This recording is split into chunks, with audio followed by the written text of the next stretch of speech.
ท่านร่วมงานและร่วมทำบุญในครั้งนี้โดยทั่วกันติดต่อบริจาคร่วมทำบุญได้ที่วัดวังสิงห์คำ0817836540ได้ทุกวันก็เป็นงานบุญงานกุศลฉลองท้าวรวัตถุและเสนาสนะปล่อยหลวงฉลองสมโภชการก่อตั้งวัดวังสิงห์คำครบรอบ149ปีณวัดวังสิงห์คำตำบลป่าแดดอำเภอเมืองเชียงใหม่จังหวัดเชียงใหม่15กุมภาพันธ์ถึง26กุมภาพันธ์ขอเชิญท่านร่วมงานบุญนี้โดยพร้อมเพรียงกันลุงแดงเป็นเจ้าอาวาสสร้างโบสถ์สร้างวิหารศาลาบาทนิมนต์วัดโฮมทำบุญประจำปีรำวงนำนา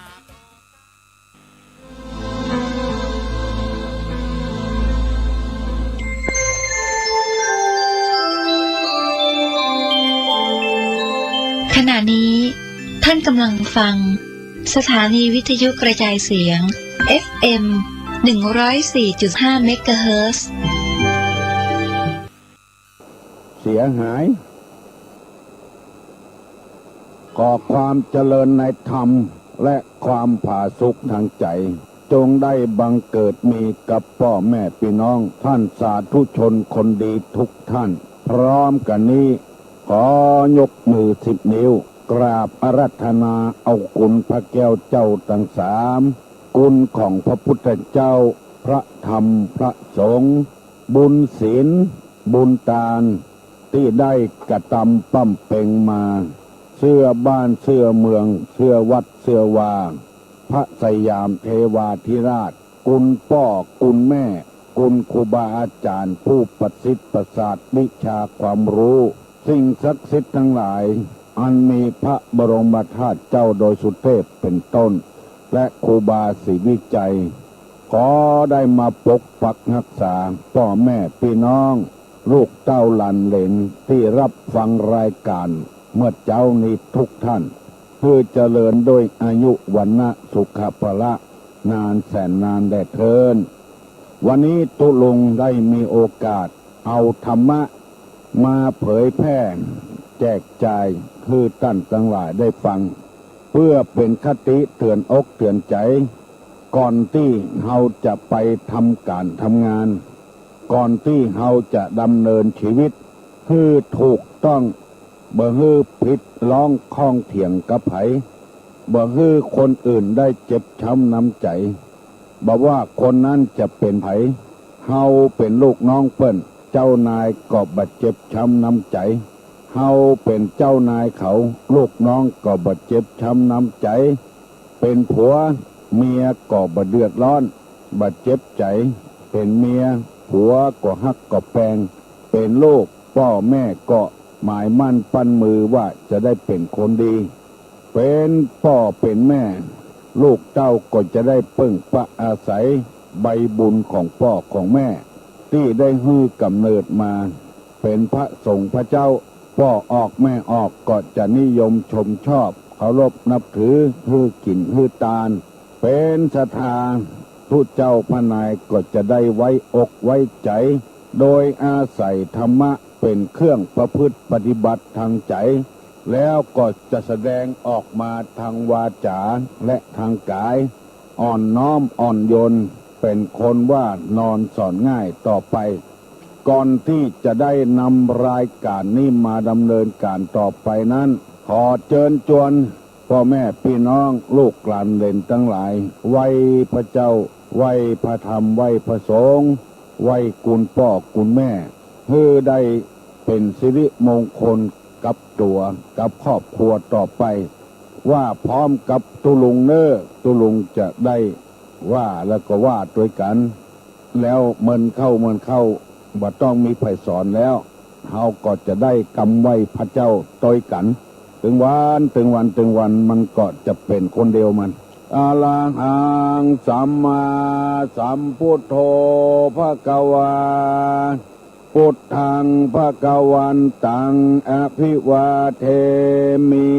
กราบสวากขาโตภควตาธัมโมธัมมังนัมสสามิกราบ สุปฏิปันโนภควโตสาวกสังโฆสังฆังนะมามิกราบหันธรรมยังพุทธัสสะภควโตบุพาภคณะมะกะลังกะโลมาเสนะโมตัสสะภะคะวะโตอะระหะโตสัมมาสัมพุทธัสสะนะโมตัสสะภะคะวะโตอะระหะโตสัมมาสัมพุทธัสสะนะโมตัสสะภะคะวะโตอะระหะโตสัมมาสัมพุทธัสสะพุทธังสรณังกัจฉามิธัมมังสรณังกัจฉามิสังฆังสรณังกัจฉามิตุติยัมปิพุทธังสรณังกัจฉามิตุติยัมปิธัมมังสรณังกัจฉามิตุติยัมปิสังฆังสรณังกัจฉามิตติยัมปิพุทธังสรณังกัจฉามิตติยัมปิธัมมังสรณังกัจฉามิตติยัมปิสังฆังสรณังกัจฉามิอิติปิโสภะคะวะอะระหังสัมมาสัมพุทโธวิชชาจารณะสัมปันโนสุขโตโลกวิโทอนุตตะโลปุริสะธรรมสารถิสัทธาเตวะมนุสสานังพุทโธภควาติสวาคาโตภควตาธัมโมสันติทิโกอากาลิโกเอหิปัสสิโกโอปนะยิโกปัจจัตตังเวทิตโพวินยูหิติสุปฏิปันโนภควโตสาวกสังโฆอุชุปฏิปันโนภควโตสาวกสังโฆญาญาปฏิปันโนภควโตสาวกสังโฆสามิจิปฏิปันโนภควโตสาวกสังโฆยะทิตังจัตตาลิปุริสายุคานิอัฏฐาปุริสาปุคลาเอสะภควโตสาวกสังโฆอาหุไนโยปาหุไนโยทักขิไนโยอัญจลีกาลนิโยอนุตตะลังปุญญเขตังโลกัสสาติกราบหนึ่งกราบสองกราบสามทำนองการไหว้พระเจ้านี่ตุลุงไปได้ยินลำปางเพิ่นว่าจ้ามันเข้าคนที่ไปนอนวัดนอนบาว่าตัวกูสินได้เป็นเป็นคนเดียวอย่างอิติปิโสเนี่ยอย่างอรหังเนี่ยคนว่าจ้าอรหังสัมมาสัมพุทโธภควาพุทธังภควันตังอภิวาเทมิคนว่าอิติปิโสก็เหมือนกันอิติปิโสภควาอรหังสัมมาสัมพุทโธวิชชาจารณะสัมปันโนว่าเป็นหมู่แล้วก็เป็นที่ละเมาเอาใจดีวันนี้ตุลุงจะเอาสุภาษิตกำเมืองเหนือเฮามาเสนอตั้นตั้งหลายฟังเนอโบราณเปิ้นว่าเว้นหมาฮือปอศอกเว้นวอกฮือปาปอวาเว้นคนปาลาฮือได้แสนโยชน์หมายความว่าอย่างไรหมามันนอนก็ดีอยู่หันก็ดีเว้นมันเห็นน้อยเฮาบ่ฮู้ใจมันจะคบกามันจะง่างเขาใส่กลางเฮาบ่ฮู้ใจมันเว้นมันเห็นน้อยแล้วคนโบราณเพิ่นยังว่าทำไม่ย่าไม่ยิงนี่ หมาดำนี่นอนอยู่บ่ฮื้อกายบนหัวหมาคือเว้นตังก้นหมาบนตังบนหัวหมานี่บ่ฮื้อบ่ฮื้อกายถ้าเป็นไม่ยากไม่ยิงนี่เพิ่นสอนกันขนาดนั้นคือปอศอกยังบ่เว้นก็สักศอกหนึงมันบ่ปอมีพิษมีภัยตัวใดวอกนี่คือปอวาเนี่ยเว้นไก่ๆหน่อยมือมันยาวเข่ามัดเอวมันกระเดียวมาจ้องผ้าจ้องครัวจ้องได้มันก็ครบอีวอกนี่ที่เขามัดไว้นะถ้าเขาบ่มัดแถมต้องไก่เหลือว่าก่อนเว้นคนปาลาเฮือได้แสนยอดปาลานี่ปอสละอานะลาตัวนี้นี่เป็นลอลิงสละอาถ้าว่าเป็นกำไทยก็พาลาแปลว่าคนพาลเนี่ยคนพาลนี่คือคนที่เสาะหาเรื่องก็ใส่คือคนบดีที่เขาว่าพาลหาเรื่องหมู่นี้นี่คือเว้นไก่หันหัวต้งเว้นกลางต้งคือคนพาลนี่เพิ่นว่าดีกันเชียงถึงบ้านถึงเมืองมันว่าบดีเสาะหาเรื่องเข้าใส่คนเป็นผัวก็พาลหาเรื่องใส่เมียทั้งที่บ่มีอย่างสักอย่างอยู่กันดีๆแต่เสาะหาเรื่องก็ใส่กันเป็นเมียก็เสาะหาเรื่องใส่ผัวเนี่ยเบียกเนี่ยการมาดึกดึงกลางคืนนั่งเอาละเสาะหาเรื่องเขาใส่ละรู้พิษกันมีหกบ่มีหกหาเรื่องเขาใส่เอาจนมีหัวใจบางคนจนพอละเมียเพราะเมียเป็นคนพาลเพิ่นว่าบ่มีก็เลยบ่มีก็บ่มีว่าก็มีอยู่ติ๊กมีก็มีไว้ไปเอาเหี่ยแล้วเรื่องเนี่ยคนพาลหาเรื่องเล่นเว้นไก่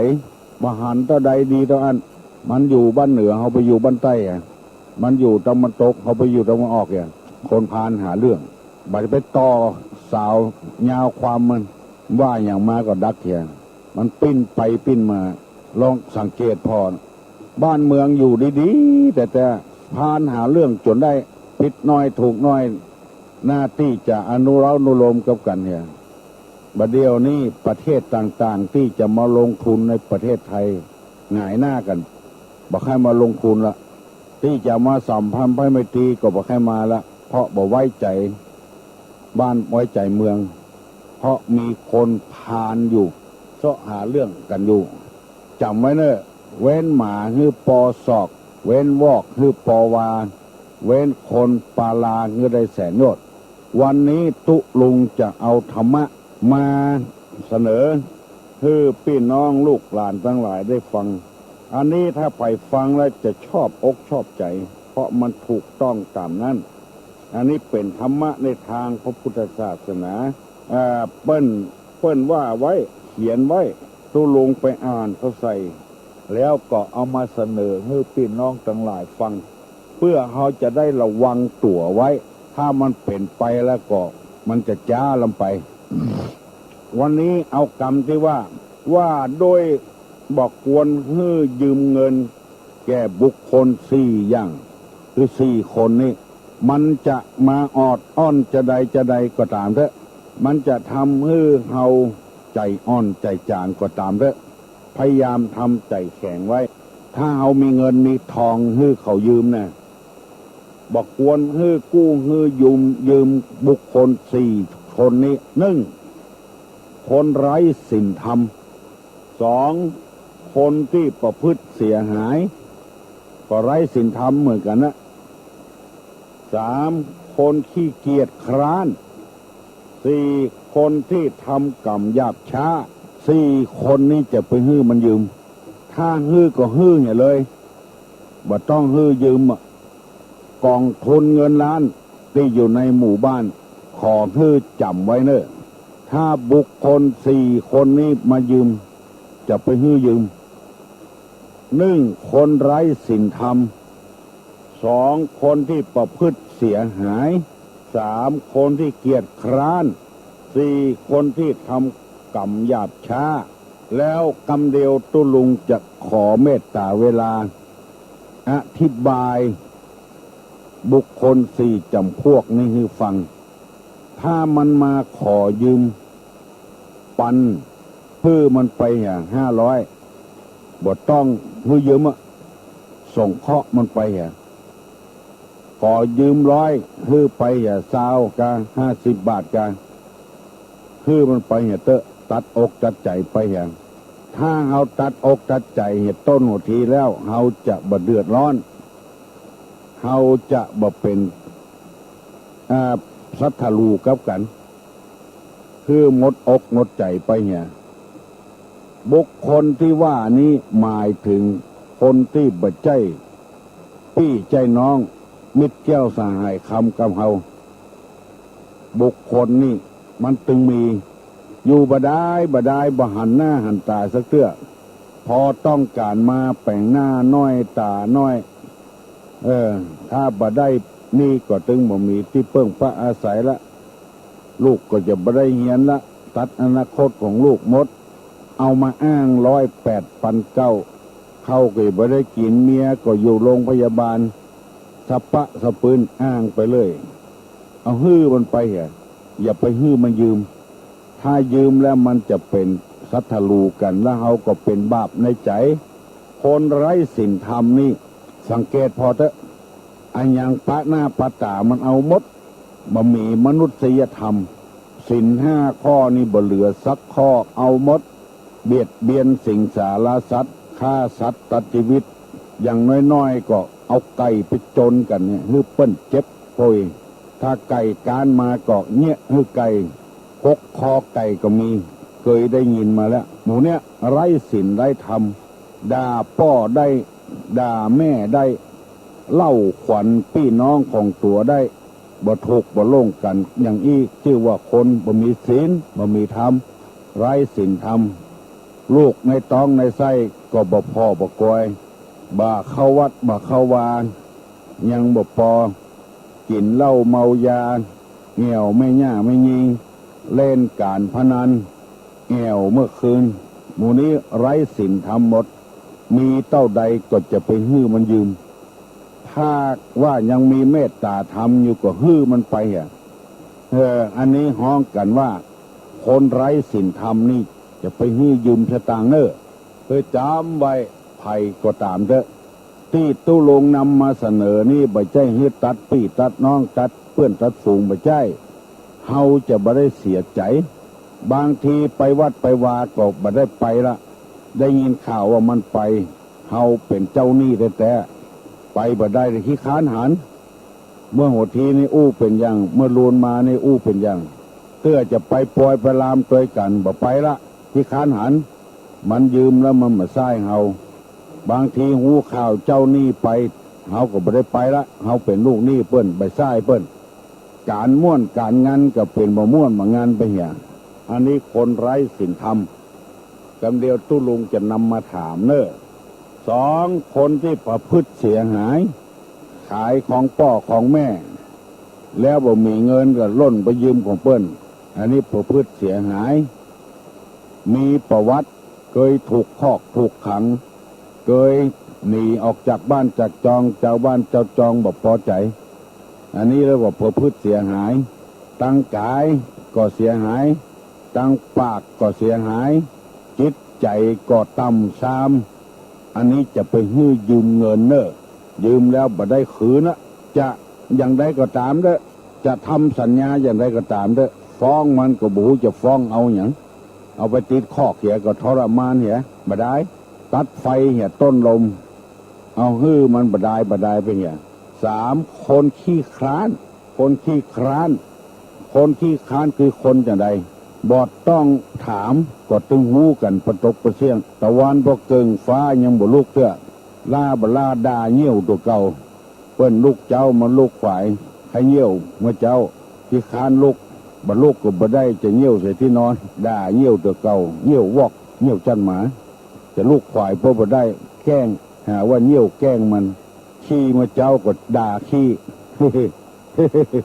อันเนี้ยคือคนขี้คร้านเปิ้นลูกกันโพตกประเสียงและตัวยังบ่ลูกเตื้อขี้คร้านซักผ้าซักปวดแก้อยู่ในหม้อหันได้เป็น3 วัน 4 วันละบ่ซักฮอดเดียวถ้วยจอนอย่างก็เอาแจ้ละว่าหั่นบ่ล้างห่อเฮือนเดือนดาวอย่างสะปะสะปื้นบ่เจ็ดบ่ถูบ่กวาดบ่เพี้ยวเนี่ยการก็เอาเปรียบเปิ้นวกสวนได้3 กรัม 4 กรัมก็ย่างคนอย่างอี้นี่จะไปฮื้อยืมสตางค์บ่มีโอกาสที่จะเอามาใช้เฮาละ ก็มีวิธีเดียวนะถ้าเมตตาผ่าลมก็เอาฮื้อไปเหียจะไปฮื้อเต็มร้อย20-30ฮื้อไปเหียถ้าว่าบ่ปอก็บ่ฮื้อโหว่าเฮามีเขาว่าถึงโหละเขาจะว่าบ่มีนี่จะไปว่าบ่มีสตางค์ฮื้อยืมมีสตางค์ไว้กินไว้จ่ายนะ1คนไร้ศีลธรรม2ประพฤติเสียหาย3คนขี้ค้าน4คนที่ทำการหยาบช้าคนที่ทำการหยาบช้าคนบ่ละเอียดคนหยาบคายหยาบช้าคนจะนี่คือคนจะใดคือคนที่บ่มีวันพูกบ่มีวันฮือมีวันนี้ต่ออันน่ะได้กินเหี่ยก็พอใจละอันนี้คือคนหยาบคนช้าต่างดีๆนี่บ่ไปต่างที่บดีบดักหยาบช้าสามานเปิ้นเนี่ยการอย่างตึงหมู่ตึงมวลหยาบช้าไปโดยเปิ้นอย่างที่เคยอู้ให้ฟังเปิ้นจวนไปเที่ยวไปทางสถานที่สาธารณะไปโดยเปิ้นมีดก็บ่ไปขอบกก็บ่ไปนี่คือคนหยาบช้าแอวไปนั่งอู้คนนั้นน้อยคนนี้น้อยเปิ้นกำลังแยกการจุเปิ้นอู้การก็เลยบ่แล้วซะเตื้อขอบกคนเทียนเด้อไปจ้อยกันแฝงเคลื่อนน้ำไปโดยเปิ้นบ่มีขบกวกไปวกมาเอี่ยวอู้คนนั้นน้อยคนนี้น้อยเปิ้นแยกการอยู่ไปจวนเปิ้นอู้เสียการเสียงานลักษณะนี้เปิ้นห้องคนหยาบช้าพี่น้องทั้งหลายบัดเดี๋ยวนี้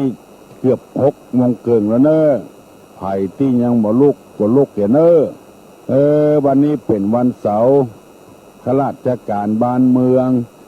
ที่เปิ้นกินเงินเดือนเงินดาวบ่ลุกเตื้อก็ได้อะเพราะว่า7 วันจะมี2 วันวันศุกร์วันเสาร์กับวันอาทิตย์คนที่หาเจ้ากินค่ำวันนี้กินมันพุกก็มีความจำเป็นลุกเนอลุกเนี่ยเวียกเนี่ยการทำงานเนอตูลุงจะเอิ้นถึงวันนี้ถ้าไปหูกรรมก็จะดีจะได้ฝึกฝนเป็นคนลูกเจ้ามาดีลูกฝายโทรศัพท์มาแล้วขอฮับสกรรมเนอฮัลโหลอันนี้เม็ดแก้วค่ะคุณลุงเจ้าอันนี้เม็ดแก้วนะแม่แก้วเจ้าอันติ๊กไข่ติ๊กพันติ๊กลุงว่าตะวันนั่นนะติ๊กขาลูกประวัติกันติ๊กเต้าของนั่นนะพระเจ้าใครให้ติ๊กเล่าประวัติเล่าประวัติเก้ากองเจ้าจะพระเจ้ากระปองหูอาจจะบรรละเอียดเต่าอันทุกลุงนะที่ว่านางน่ะมันหัว7 คนที่ว่าได้หน้าเหมือนกันนั่นน่ะแล้วก็ลุงเล่ารายละเอียดฟังของซ้ำแต่พระเจ้าหูแต่บรรละเอียดเนาะที่แรกก็ข้อที่2ขอถัดก็ค่ะทีนี้อยู่ก็ผีคนอยู่ก็คนขอตุลุงเท่าซ้ำเนาะตุลุงหูคงจะหูเนาะหูก็ว่าผีอยู่ก็ผีคนที่อันนี้ก็บ่ปองหูได้เฮ้ยผีก็ผีคนลูกก็คนนี่นะตุลุงคงจะหูจ้าถ้าว่างแล้วเนาะจะออกเนาะจ้าแล้วก็ขออันขอเล่าประวัติน่ะติดเข้ากองนั่นนะเก้ากองกับผีอยู่ปอผีคนอยู่ปอคนเนาะเจ้าพระเจ้ากระปอจะโห่แล้วเป็นนาง7 คนมันมีตัวเหมือนกันนะเจ้าแต่ที่นี้เจ้าวัสดีเนอะเจ้าที่เล่ามานี้เพื่อคือคนเขาได้เกียมตัวกำเดียวตุลุงจะถามว่าไผ่จำได้พ่องที่มีเงินแล้วจะไปให้คนอื่นกู้บ่ให้กู้ก็บ่ดีแล้วคนที่กล้าเงินก็นักแกอยู่เนอะ120 บาทมีคนมาเล่าให้ฟังคนต่างประเทศเอาเงินมาให้คนต่างบ้านกู้101เสียดอกเบี้ย50 บาทก็มันก็น่าเอาเหมือนกันนะแต่ว่ามันเอานักลงไปมันไม่ใช่เสียกำเดียวยืมเงิน100มาเก็บวัน10 บาทเก็บอยู่วัน10 บาท10 บาทเงิน100เก็บวัน10 บาท10 บาทเก็บอยู่วันถ้า10 วันมันก็ได้ตื่นคืนละวันมันได้กำไร50%ได้กำไรเท่าตัวมันได้วันได้ ได้100 200ถึงเงินตื่นมันแล้วคนที่บ่เข้าใจก็เอาแตะเอาว่าอันเนี้ยคือระวังไว้มันกินน้อยแล้วแต่มันกินนักมันไม่ใช่ 50% มัน 100% กันเคยมีแล้วจนพอร่ำพอรวยลุกจากเมืองนอกมาซื้อตึกซื้อรามอยู่ที่ในกรุงเทพแต่ก่อนนี้ตุลุงไปเรียนหนังสือมันขายหนังสือพิมพ์เดลินิวมันก็บ่ถูกไทยรัฐมันก็บ่ถูกเดลินีไทยลามาซื้อเขาก็ว่าโอ้ลูกเมืองนอกเมืองนามาขายหนังสือพิมพ์ไปมันไปพอใจพอสอจะได้เขาเล่าให้ตูฟังว่าโอ้แต่ก่อนเขายังหนุ่มอยู่นอกของห้องทุปี้บ่ฮู้มันออกเงินกู้ตัวนั้นยืม100ใช้200ตึงดอกเบี้ยเล่าอย่างเงี้ยเอาเงินให้ยืม100เก็บวันละ10 บาทอันนี้มันกินเลิกกินเด็กเขาบ่ฮู้เรื่องนายทุนบางคนก็ให้เกินไปบาหันใจเอาที่บ้านไปการันตียึดบ้านเอาสวนไปการันตียึดสวนเพราะว่าเราบ่ได้ศึกษาเราเรียนเราเป็นคนยากคนจนเป็นอย่างเล่าให้ฟังว่าบ่ใช่มีกะละกันนี้กะละเดียวนาตีตะฝั่งก่อนก็มี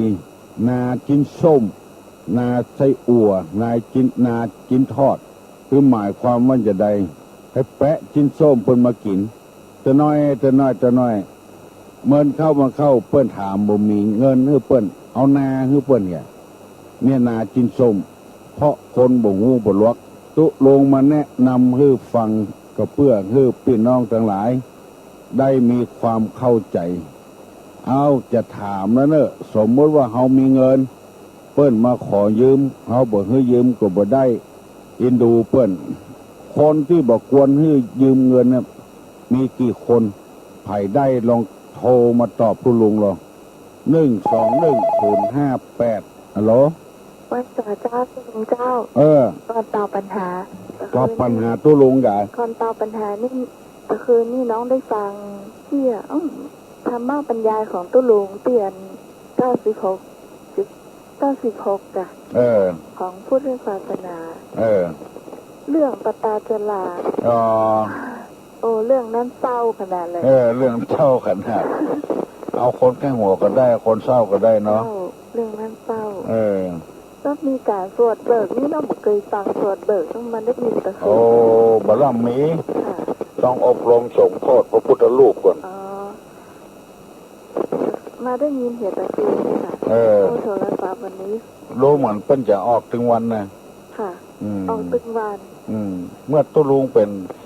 ทุกเจ้าหนุ่มเป็นแน่นุ่มกว่าสวดลงโอ้เปิ้นมีทำนองของเปิ้นเนาะมีทำนองของเปิ้นได้ยินแล้วก็มาได้ยินเหตุตะคืนเนี่ยตัวม่วนขนาดฟังจนโหเพลินกรรมมันก็อันเนี้ยกรรมธรรมดาอย่างเขาไหว้พระเจ้าไว้นะโยสันนิสิโนวลาโปติโมเลมาลังสะเสนังมหันติงี้นะปวัญโยสันนิสิโนอย่างนี้ก็เจ้ามันม่วนแล้วมันสดเป็นหมู่เป็นกลุ่มเนี่ยเป็นกลุ่มเพลินสหายเนี่ยแม่ริมยังมีเตียนเราเกิดเนี่ยที่อื่นมีก็ว่าประเด็นมีสักกรรมที่มันเนี่ยแต่คือนะว่าอย่างกับผู้สวดม่วนแล้วก็ตอบตุลงคนไร้ศีลธรรม2คนที่มีความประพฤติเสียหาย3คนที่เกลียดค้าน4คนที่ทำการหยาบช้าคนที่การทำการหยาบช้า4จำพวกนี่เนาะดีนะแกเนอะโอ้จำได้เฮ้ยเจ้าสวัสดีเจ้าสวัสดีมีคนตอบไปเห็นแล้วคนที่บอกควรจะให้ยืมเงินคือจำไปเนอะคือจำมาเนอะวันพุธตุลงจะนำมาเสนอแทนคือเราได้ระวังระวัยไว้แล้วเราจะไม่ได้เดือดร้อนมลุนโลนมัสการตุลุงเจ้า อันข้าเจ้าโยมอยากได้รู้ว่าตุลุงอยู่วัดไหนเจ้าอ๋ออันกะเจ้าโทรมาจากไหนนี่อ๋อสันทรายเจ้ารีวิทยุเห็นน้อยเหรอโลมาจากสันทรายเจ้าใครรู้ตุลุงอยู่วัดไหนเจ้าตุลุงอูธรรมะดีนั่นแหละอันเข้าใจง่ายเอาไปใช้ในชีวิตประจำวันก็ได้สอนละอ่อนก็ได้สอนละอ่อนก็ได้เนาะเจ้ามันลูกเวียงมันมาแม่ริมน่ะเจ้ามันอยู่ที่กิโล10เนี่ย10 กิโลพอดีคือวัดอย่างเจ้าวัดโสภณารามวัดอาจารย์ทองนะนะที่อู้ประเดียวกับอาจารย์ทองนะเปิงรู้เจ้าเจ้าก็ว่าเหมือนที่อันอู้ตุ๊ดโจ๊กอีเนาะโอ้เจ้าก็เกยไปเจ้าอาจารย์ทองนะอ๋อเจ้าเอาเจ้าก็ฟังเจ้าฟังบ่อยก่อนฟังบ่อยเจ้าแล้วเจ้านี่เจ้าจะฟังตึงว่านเจ้าไปตั้งแต่ตี4ตี3มาแล้วเจ้าโอ้ดีละเจ้าสวดมาที่เจ้าก็ได้ยินเปิ้นอู้เรื่องอันปัตตาลานะเจ้าปัตตาจลาปัตตาจลาเจ้าหมดนะเจ้าแต่คือนี่แหละตะกี้นี่เจ้ามาเจ้านี่เจ้ามาเพิ่นเอาออกตั้งวัดเจ็ดลินก็ว่าอ๋อเพิ่นเอาออกเนาะเจ้าในสถานีวิทยุเนี่ยเจ้าอันเอาออกเจ้าก็ได้ฟังแล้วก็ได้ฟังที่เจ้าเป็นเทศเขาฟังเจ้าก็ของตุลงเนี่ยปัตตาจลาน่ะเจ้าเขาอินดูมันเนาะแม่นแล้วเจ้าทุกข์ยากลำบากคนเฮาถ้ามันแบบมีทุกข์มันแบบเข้าใจเจ้าโอ้โหเรื่องมันแก้ความทุกข์ได้ลงเจ้าไปหาไผก็ไล่ซ้ำเติมเปิ้นไปหาพระพุทธเจ้าไปซ่อเม็ดผักกาดมาไว้เองเนาะจะเอาลูกเอาผัวคืนมาเฮ้ไปเมินเข้ามาก่อนลืมผัวลืมลูกไปเหี่ยวเมาหาเม็ดผักกาดเนาะบุญกรรมบุญจูนะเจ้าที่เจอพระพุทธเจ้าโอ้น่าแกถ้าไม่ได้เจอพระพุทธเจ้านี่ป่าแต่อันนางอย่างว่าเจ้าป่าปัตตาจาราก็โอ้ถ้าจะตายนะเจ้าตัวเนาะตอมใจตายนะเจ้าตอมใจตายก็เป็นมีบุญนะเจ้าที่ไปเจอพระพุทธเจ้าเจ้าปะใส่พระพุทธเจ้ามีบุญเจ้าก็ฟัง2เตื้อฟังที่วัดโลกมุนีตื้อฟังที่เจ้ากับเราฟังนะเจ้าแล้วฟังวิทยุตะกี้ที่เจ้าม่วนดีแล้วมาฟังตุลุงนี่แถมมาฟังตุลุงกูเจ้าก็ว่าเสียงเหมือนตุ๊ดโจ๊กเองนะเจ้าเป็นไว้แม่นแต่แม่นละแม่นแต่ละเจ้าอนุโมทนาบุญตุลุงตัวในเจ้านมัสการขอบคุณเจ้าบ่มีไผเหมือนเจ้าแม่แล้วเจ้าไข่อู้ตึงมาเหมือนตุลุงเจ้าเหมือนไผมาเหมือนแต่เจ้า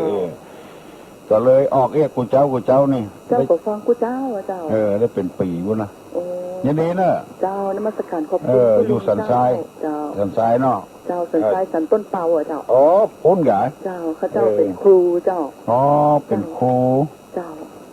เจ้าก็ฟังธรรมะไว้ไปเฮ้ยเจ้าก็ปฏิบัติธรรมอยู่เจ้าโอ้ดีเนอะยินดีเนอะจ่าเนอะครูเนอะเจ้าก็ขออนุโมทนาบุญกับตุลุงเนี่ยเจ้าเจ้านมัสการขอบคุณเจ้าไปไหนมาแวะได้เนอะกิโล10พอดีเจ้าโอ้ไม่ครูเปิ้นว่าปฏิบัติธรรมอยู่ฟังธรรมอยู่มาหูว่าตุลุงอยู่ที่ไหนวัดโสภณารามนี่มีกล่องทุนลงศพด้วยเนอะไผ่ไข่ทำบุญอย่างกับทำบุญละบ่ได้ช่วยเหลือคนทุกข์คนยากโดยวิธีการลงศพตั้งมาเจ้า30 กว่าปีมาแล้วเป็นที่หู้กันทั่วไปใครไถ่ถอนชีวิตสัตว์เปิ้นมาตั้งกันที่ไหนที่วัดนี้ตั้งมาเมินละมีงัวมีควายช่วยเหลือคนทุกข์คนยากจะหรอครับตุลุงฮะน้ำมันสกัดนะครับอันตุลุงครับประเดี๋ยวนี้เป็นที่ว่าอันยังเงินบริจาคลงศพอยู่เนาะยังทำอยู่ลงศพเพื่อคนยากคนจนนะครับก่อน4 ปี 5 ปีก่อนนี่ผมเคยไปรับบริจาคกับตุลุงเลยอ๋อแหละมาไป2 เตื้อครับไปเอามาให้คนทุกข์เป็นที่แน่บุญเนาะตุลุงเนาะน้ำบุญนะผมว่าบุญเป็นอย่างนี้เนาะครับผมสมัยนั้นผมไปบริจาคที่ตุลุงรถยังมีใส่รถเครื่องพ่วงมาก่อนครับเอามาบ้านไหนเอามาบ้านไหน บ้านสันพเนตรครับโอ้พุ่นกับสันทรายเว้ยเนาะครับสัมพันธ์สัมพันธ์เนตรถ้ามันมีโรงศพนั่นแต่ก่อนนี่แย่เจ๊เลยครับคนทุกคนยากถึงวันนี้คนก็มาเอาถึงวันน่ะแปลงที่วัดได้หรอแปลงบ้านกันครับจ้างคนอ๋อผมไม่ได้เข้าไปครับคุณลุงครับไปไหนมาไหนมาแว่เนอะครับผมตามนมัสการครับคุณลุงสันพระเนตรเนาะครับผมก่อนก็เคยไปโชคดีนะครับผมขอบคุณครับสวัสดีสันพระเนตรตุลงก็ดีอกดีใจกับพี่น้องวงศาคณะญาติตัวเองให้โหว่าออกอากาศกูเจ้าไผ่ฟังพ่องกาบ่ฟังพ่องกาที่โทรศัพท์เข้ามาหานี่ก็ดีอกดีใจตัวละม่วนอกม่วนใจตัวละ121058นี่จำง่าย058นี่121058ตะกี้ได้ถามอย่างไปแล้วหลายเรื่องหลายราวได้อู้กันพ่องไผ่มีเรื่องอะไรอย่างที่ต้องการให้ตุลุงตอบก็ตอบมาเนอะไม่แก้วบ้านประฝานโทรมาว่าของอู้เรื่องผีอยู่ปอผีคนอยู่ปอคนอู้เรื่องเจี๊ยเก้ากองมันมีคนอู้ไปแล้วหลายเรื่องหลายเตื้อแล้วและแถมอย่างนึงก็วงมันแคบไปอันจะเป็นคำสั่งคำสอนนี่มันบอกให้มีถ้าเอาอย่างที่ตุลุงว่าเนี่ยมันเป็นคำสั่งคำสอนไปตัวมันได้หูเรื่องหูราวตัวมันได้ประโยชน์ตัวฮัลโหลนมัสการเจ้าเจริญพรเจ้าก็นี่จะไปหาตุลุงหุติละฟังกูเจ้าอ่ะเจ้าโอ้ดีใจตุลุงเจ้าฟังว่ามาเป็นละอ่อนนะเจ้าเจ้าน่าแบบมีโอกาสนะเจ้าฟังตุลุงเจ้านี่มีโอกาสเลยโทรมาหาตุลุงเนี่ยเจ้าอยู่ที่ไหนอ่ะเจ้ากับเจ้ามาเดือนนี้จะปิดไปอยู่บ้านแล้วเจ้ามาเฝ้าหอเปิ่นเนี่ยเจ้าบ้านอยู่ไหนบ้านเจ้าแต่อยู่สันทรายตรงเขาตอกอะเจ้าตรงเขาตอกมั้งกะเจ้าแล้วพัดผากจากลูกจากผัวเจ้าก็มาเฝ้าหอเปิ่นนะมีความลำบากใจอะเจ้าอยากไปปรึกษาตุลุงในวัดคุณได้กับเจ้าได้กะเนาะเจ้าจะไปสักวันแล้วเอาปีไปส่งเจ้าจะไปสักวันเอาปีไปส่งแล้วเจ้าหู้ข่าวว่าอันเปิ่นบริจาคอันลงศพเจ้าลงศพโดยเจ้าแค่ทำบุญเนาะมีน้อยกับทำไปตามน้อยเจ้าตามน้อยกะเจ้าแล้วเจ้าอย่าไปหาตุลุงแล้วเจ้ามีผ้ามีครัวที่เก่าแล้วบัดใจแล้วก็ซักแล้วก็ใส่กล่องมาตุลุงฮับบดอะหนังสือหนังหาเก่าแก่อย่างนะที่บัดใจแล้วมันจะเป็นภัยอันตรายก็เอามาให้ตุลุงส่งไปพุ่นอะทั้งห้อยทั้งดอยพุ่นอะเจ้าก็อยู่ไปอยู่บนดอยพวกเจ้าลูกจากนี่จะไปอยู่บนดอยอีนะเจ้าบ่ไปต้องเขาตอกละบ่ไปแล้วเจ้ามันเดี๋ยวจะไปภาษาตุลุงอยู่เจ้าโอ้ชีวิตเขาเจ้าลำบากขนาดแล้วฟังตุลุงเนี่ยค่ะเราฟังเป็นสินใจเนาะแล้วก็ทำดีมาตลอดตอนสุดท้ายเนี่ยชีวิตเจ้าเหมือนพระเวสสันดรน่ะโอ้ถ้านี่ไปจะให้ตุลุงเอาเป็นละครเป็นนิยายอู้ไปเลยชีวิตของเจ้านะเจ้าดีละถ้ามาวันใดถ้าจะมาวันใดก็โทรมาบอกเลยก่อนเจ้าจดเบอร์โทรตุลุงไว้แล้วเจ้าบางวันก็ได้อยู่บางวันก็ไม่ได้อยู่จดไว้ละเจ้าจดไว้แล้วนี่มันในนี่โน่ในห้องส่งโน่จะแล้วเบอร์โทรนั่นอย่างหัวก็121นะแล้วก็มันเป็น222121 222เนาะเจ้าที่อยู่ตุลุงนะเจ้าเดี๋ยวเจ้าจดทำกรรมก่อนไปแน่เริ่มผูกเมื่อกี่วันเนี่ยเจ้าจะไปวันผูกมาเจอวันผูกอีนะกี่วันเนี่ยมันไม่ได้อยู่3 วันน่ะวันจันทร์วันพุธวันศุกร์เจ้าเพื่อไปหงยาตรง3 วันเนี่ยจันทร์พุธศุกร์เนี่ยเจ้า121222ต้องฝ่ายนี่มี2ตัวก็3เจ้า3ตัวเจ้า222เจ้า053นั่นน่ะเจ้า เตี้ย ขอบ เนาะ คุณเจ้าขอบคุณเจ้า วันดี มาสการวันดีเจ้า วันดีมีปัญหาชีวิตเกิดขึ้นมาถ้าว่างก็มาปรึกษาหารือกับตุลุงได้สบายฮัลโหลฮัลโหลนมัสการทุกท่านครับผม นมัสการ ครับตุลุงมีเรื่องถูกโปกถูกใจพี่น้องแท้ๆทั้งหลายนะครับเอาไปฟังเทศสวัสดิ์ตามว่าทุกเจ้าตกที่เพิ่นเทศดีๆดังๆนั้นเทศแถมม่วนแถมถูกแต่มันไม่ได้ถามเตื้อห้องใจแต่แท้ไปบ้านจบบ้านฉากไปงานไปการจะถามเนื้อก็เพิ่นจบรวดปานปอนเหี้ยอย่างเนาะมาได้ถามสักคำถามห้องใจอันนี้ตุลุงนี่เปิดโอกาสนี่ซักถามห้องใจน่ากะเสียวันดีคนใดทำอย่างใดนี่อย่างใดมันกระทามาข้องใจตุลุงตอบจะถูกต้องจัดรายการนี้ผมว่าเยี่ยมเลยครับของที่เจ้าต่างหลายที่เทศดังๆดีๆท่านเจ้าคุณท่านอย่างที่เพิ่งเคยมาเทศว่าจบว่าจากไหนขอเปิดโอกาสสักถามว่าฝ่ายข้องใจอะไรเรื่องอะไรอย่างแต่เนาะมีเรื่องอันใดกระทาที่มาวันนี้มีข้องใจเรื่องอะไรอย่างแต่นอจะได้ว่ามันจะได้โล่งใจได้ถามแล้วนอว่าวันดีวันเสียก็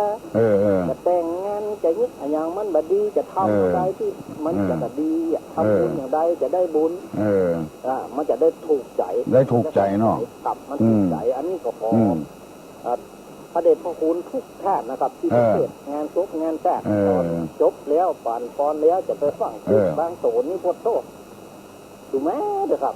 5-2-4เนาะแม่นละฟังละได้อาจารย์ไม่ค่ะ50มันก็ไปจ้างอะไรนะตู้ลุงก็เคยเทศมาแล้วครับ2 ที่นะไม่ใช่คิดโลภเก่ามันพันใจกันเพิ่นต้องการเพิ่นว่ามันมีไฟจังมันผมเคยไปนะครับลูกหั่นไปหั่นกำเดียวบ่ได้ขอเถอะมีไฟจังมันเถอะขอมีแต่ลูกกระหลานฟังกับเพิ่งใจแล้วอย่างตู้ลุงทองเขาฟังใครเต็มใจแตนเนี่ยมันก็เป็นบุญกุศลนะครับแล้วขอนมัสการพระคุณเจ้าทุกผู้กับที่เป็นการเสร็จงานเสร็จวัดเสร็จว่าเข้ากรรมก็ดีอย่างนี้มีโอกาสที่ผมได้ซักถามพี่น้องสถาได้ซักถามละอีกละอ่อนเนี่ยตู้ลุงเสร็จถึงวันเนาะถามว่าประเด็นเนี่ยตู้ลุงเสร็จไปถึงไหนอันยังพ่องละอ่อนเก่งครับผมมาฟังเนี่ยได้ประโยชน์นักครับต่อคนทั้งหลายครับผมขอท่านพระคุณเจ้าทุกลูกถ้าทำอย่างทุกองค์เนี่ยเยี่ยมจริงๆครับเยี่ยมบ่เข้าใจข้องใจนะถามได้อันนี้ข้องใจเพื่อลูกไปเห็นแล้วโอ้โหประกาศละขอรถมาครับพระคุณเจ้ากับวัดตัวมาได้ถามครับอันนี้จะโอ้ต้องเปิดโอกาสเนาะครับทุกองค์เป็นโลกเป็นไฟแง่ไฟยามนะครับจัดรายการนี้มันเมื่อนะครับนั่นนะครับผมลูกมาผมก็ฟังถึงวันนะฟังถึงวันวัดเจ็ดลินพุทธีอย่างผมก็ฟังพุทธีอยู่ที่ไหนอยู่ตั้งกว้างบักแฟครับสารปีครับสารปีครับวันเป็นแอร์ตัวจัดรายการนี้ได้เพราะข้องใจยังได้ถามได้หูเสื้อข้องใจให้ถามมันบอกเพื่อนไปเหี้ยอย่างเสียนะครับนะครับผมครับอันโบผ่านพุซอหรอกกะกอกออกซ้อนกันแหนถ้าบอกสองแควมีไตตะกว้างแต่ละคนก็มีปัญหาบ่เหมือนกันคนอย่างถามมาเถอะตุลุงอันใดที่ตุลุงหูตุลุงก็จะตอบอันใดที่บ่หูนี่ไปเกกันตอบบ่ได้เนอะไม่ใช่หูปะตกปะเสียงนะฮัลโหลกราบนมัสการท่านพระคุณเจ้าตุลุงกับเจ้าตุลุงกำลังเจ้าอยู่สันทราย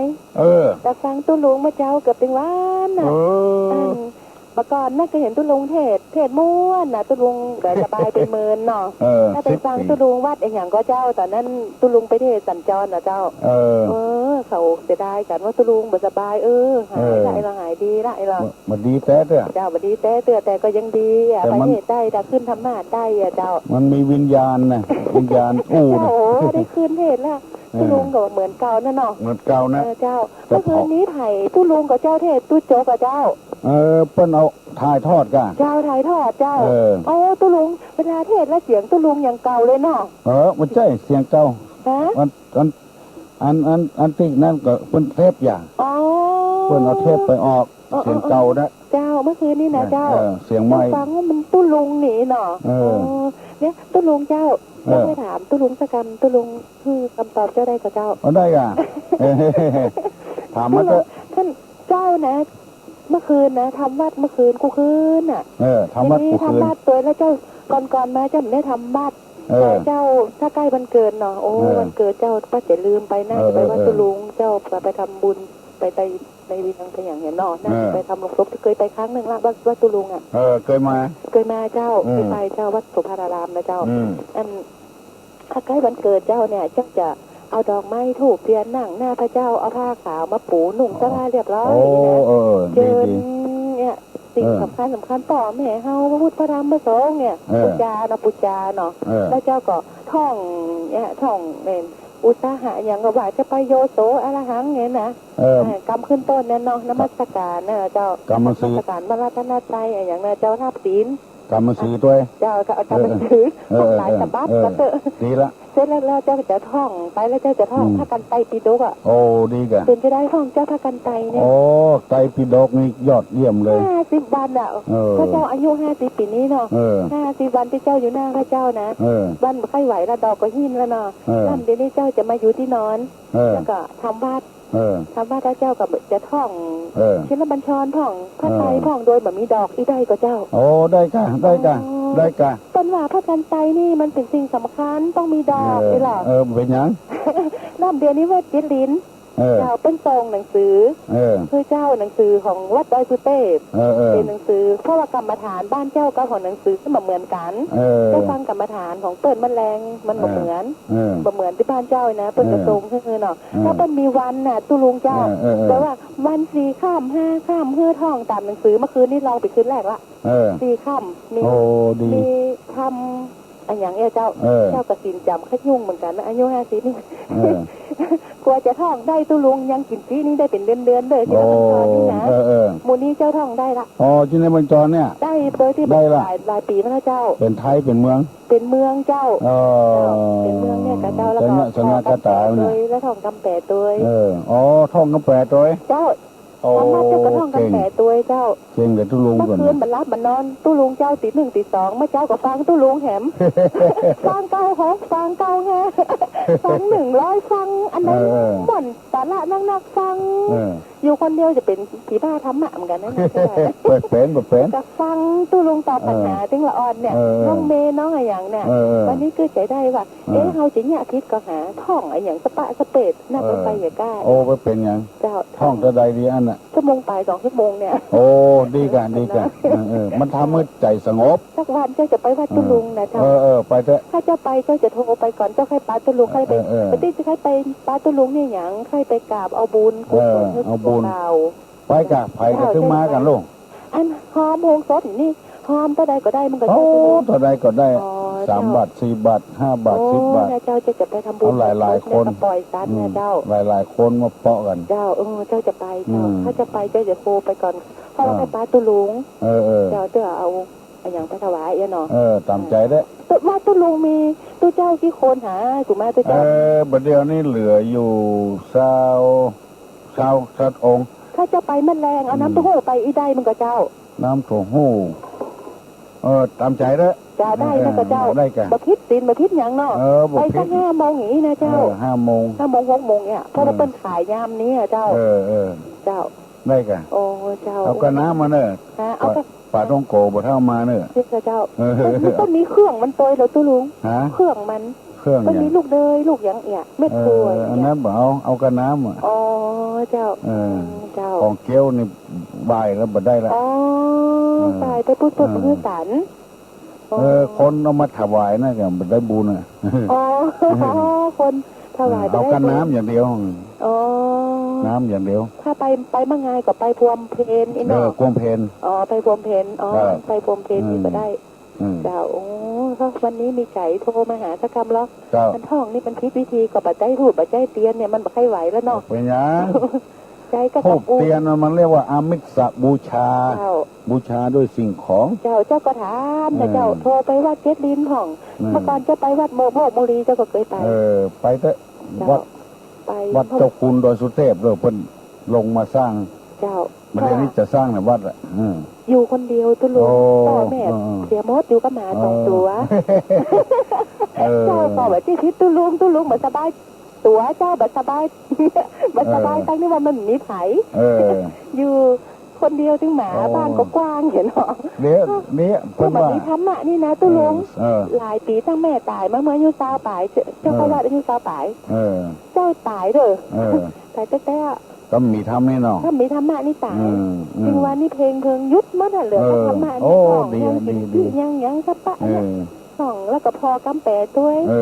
แล้วก็พออันกำเนี่ยตำนานทำตำนาน12ตำนานอย่างเงี้ย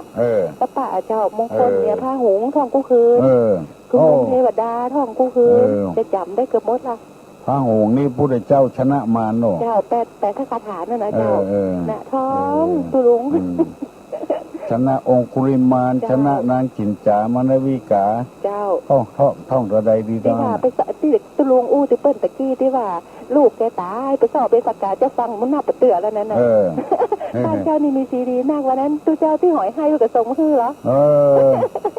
อันไหนได้มาเอามาแล้วตุลุงวัดนี่มีตุหนุ่มอายุ20ปลายจะจ้างเอานางเจ้าอ่ะซีดีอ่ะพระปะอ่ะเป็นพริกฝ่ามืออ้อนอาหารของยัง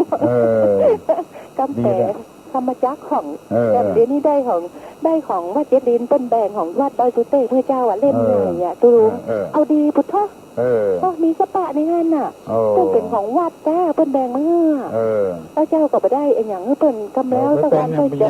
เจ้าไปได้ตรงเจ้าพวกมันเล่นหลายตังค์นะตุลุงนะแล้วก็กาทรงก็เจ้าเห็นหน้าปกตั้ง25 บาทอ่ะต้องส่งมาให้2 เล่มละเป็นยังซีดีแถมเป็นบ้านนี่ก็ถ้าเจ้าท่องเจ้าก็อันกึศเติงหาเปิ่นเนี่ยซื้อกระจังเจ้าก็บอกเปิ้นขอให้เปิ้นสู้กิ๊กๆอ่ะเจ้าโอ้โหรบกวนตุลุงเด้อจะเดินทอนเด้อเจ้าสวัสดีกับไปวัดตุลุงนะเจ้าตุลุงคือปานประกรรมแล้วขอให้อยู่ดีมีขอให้อยู่ดีมีสุขอายุมั่นขนเงินให้มาก้าขึ้นมีโชคมีลาภบ้านปลาไผ่อีเด้อพ้นจากทุกโศกโรคภัยไข้เจ็บเด้ออายุวันโนสุขังพลังเจ้าสวัสดีครับตุลุงเจ้าโอ้แต่ละรายนี่มีปัญหาของไผ่ของมันไม่ออกคนนี้ก็เก่งอยู่บ้านปลาไผ่7 โมงไปเห็นแล้วเฮ้ยว่าได้ถามปัญหาก้อมย่อยสักคำฮัลโหลลุงเจ้าลุงก็จะอีกนะเจ้าลุงก็จะอีกนะแกนะเจ้ามาอีกเหรอข้อม้วนเฮ้ยเรื่องนี้นะมันเป็นเรื่องทั้งคิดทั้งใจเนาะขอให้ญาติโยมเวลาเรื่องนั่นเจ็บขอให้พูดประมาณ2 นาทีก็พอแล้วเจ้ามันได้เฮ้ย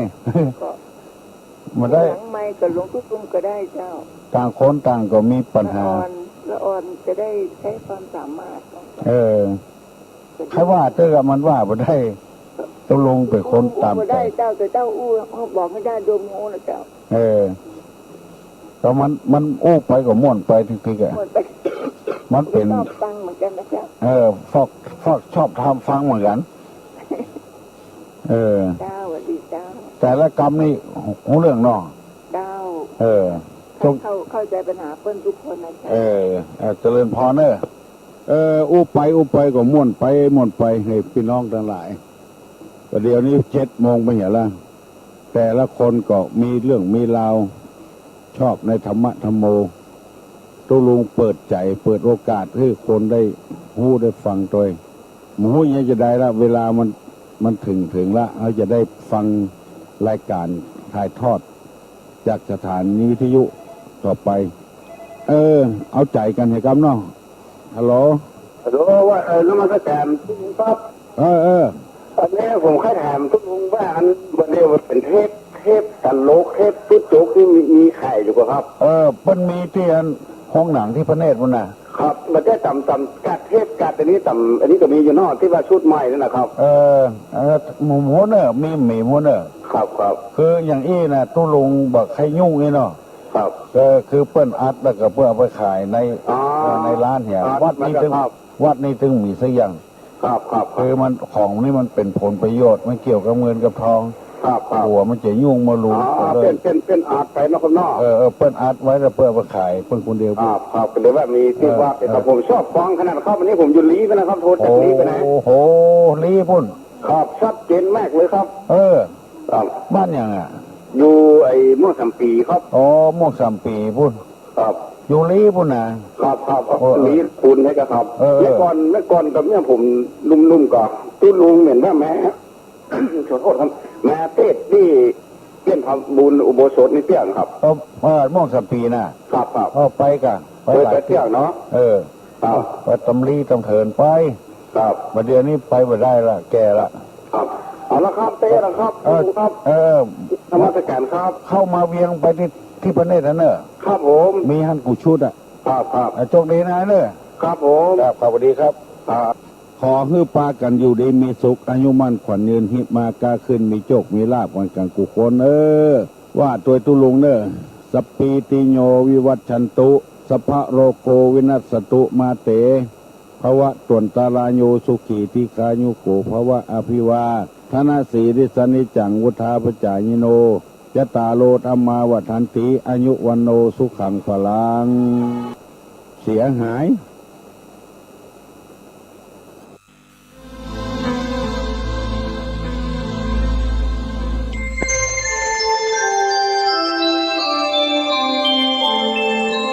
ขณะนี้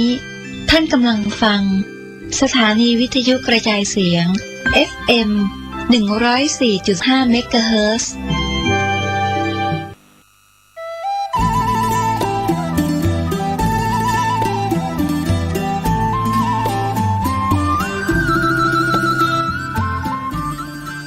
ข่าวสารเพื่อการประชาสัมพันธ์ขอเชิญชวนศรัทธานักศีลนักบุญทั้งหลายร่วมทำบุญอายุวัฒนมงคลครบรอบ62 ปี71 พรรษาพระภาวนาธรรมาภิรัตน์ไหวปัตนารองเจ้าคณะอำเภอเมืองเชียงใหม่เจ้าวาดวัดร่ำเปิงตะโปธารามเจ้าสำนักปฏิบัติธรรมประจำจังหวัดเชียงใหม่แห่งที่2จัดงานระหว่างวันอาทิตย์ที่22และวันจันทร์ที่23 มกราคม 2566ขอเชิญชวนศรัทธานักศีลนักบุญทั้งหลายร่วมงานในงานนี้มีพิธีทำบุญบำเพ็ญกุศลทักษิณานุปทานเพื่ออุทิศกัลปนาผลน้อมถวายบูชาคุณบุรพาจารย์พระเดชพระคุณหลวงปู่พระพรหมมงคลไหวปัตนาหลวงปู่ทองสิริมังคโรพระเจ้ายอดเชียงรายพระนางอัตปาเทวีและบรรพบุรุษผู้มีอุปการะคุณวีรชนบุปการีชนของวัดร่ำเปิงตะโปธารามขอเชิญชวนศรัทธานักศีลนักบุญทั้งหลายร่วมงานวันอาทิตย์ที่22 มกราคม 15:30 นาทีในส่วนของพิธีทักษิณานุปทานและในพิธีวันจันทร์ที่23 มกราคม 2566นั้นเป็นพิธีทำบุญอายุวัฒนมงคล62 ปี 41 พรรษาพระภาวนาธรรมาภิรัตน์ไหวปัตนาเชิญท่านร่วมงานบุญนี้ท่านที่จะติดต่อสอบถามรายละเอียดเพิ่มเติมได้ที่สำนักงานวัดร่ำเปิง 062-216-8339 หรือที่ 065-032-7592 ก็เป็นงานบุญงานกุศลของวัดร่ำเปิงตะโปธารามตำบลสุเทพอำเภอเมืองเชียงใหม่จังหวัดเชียงใหม่เชิญท่านร่วมงานนี้โดยพร้อมเพรียงกัน